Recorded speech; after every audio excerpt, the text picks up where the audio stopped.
Hi, if you've been following these last few videos, then you'll notice that the last 2 weeks I didn't post any videos. I was praying about the reason for posting videos, and the idea changed a little bit. So the videos aren't always going to be devos. I'm calling it Thought for the Week. So some type of thought-provoking call to action, basically. I will be dealing with Bible stuff. Sometimes I will be definitely coming from a biblical standpoint, but it won't always be scripture-based or Bible-based. It'll just be from my understanding. So Thought for the Week is just a way to provoke you, to make you think about possibly things in your life that could be hindering your growth as a human being. Today I'm going to be talking about roots and fruit.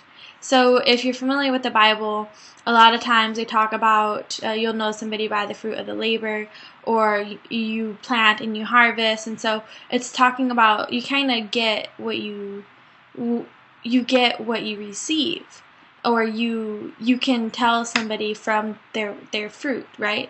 So I was thinking about, well, not all fruit's good, not everything you do is good, and a lot of times people get saved and they want to change an action in their life, or even if they're not Christian, they want to change an action in their life, like they want to quit smoking or they want to stop going after the wrong guys.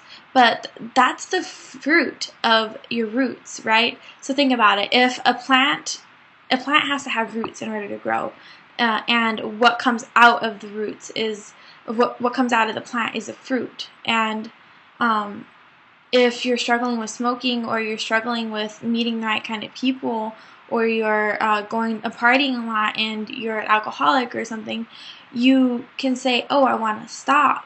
But stopping that simply addresses the fruit of the problem. So I want to encourage you to look at the root of the problem. And maybe you struggle with sleeping around, or maybe you struggle with lying or something like that. And you have to figure out what it is that's causing you to do that. I can give you a really good example in my life. A few years ago, I used to struggle a lot with my identity and value, and so I would go and pick the wrong guys and hang out with the wrong guys. I wanted them to love me, but I didn't feel like I deserved a good guy, and so I would always be in these bad situations, and I'm like, well, why is this happening to me? And as I've stepped back and I can think about it, it's because my roots were deep rooted in shame and not feeling valued. And your fruit's not necessarily always going to be, you're not always going to be the direct tie to your roots, but there's a reason why you struggle with certain things.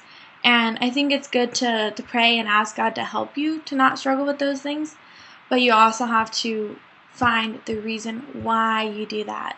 Because a lot of times we react because of our wounding. We act a certain way because of what we understand. And if you can go back and re-look at what your action might be tied to, then you'll actually be able to stop doing that.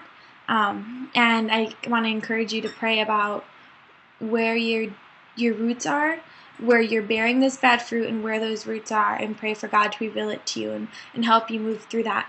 Because if you can address that root problem, then you can start to address the fruit problem, and it becomes easier if you think of it that way. So that's it for today, and until next time, see you later.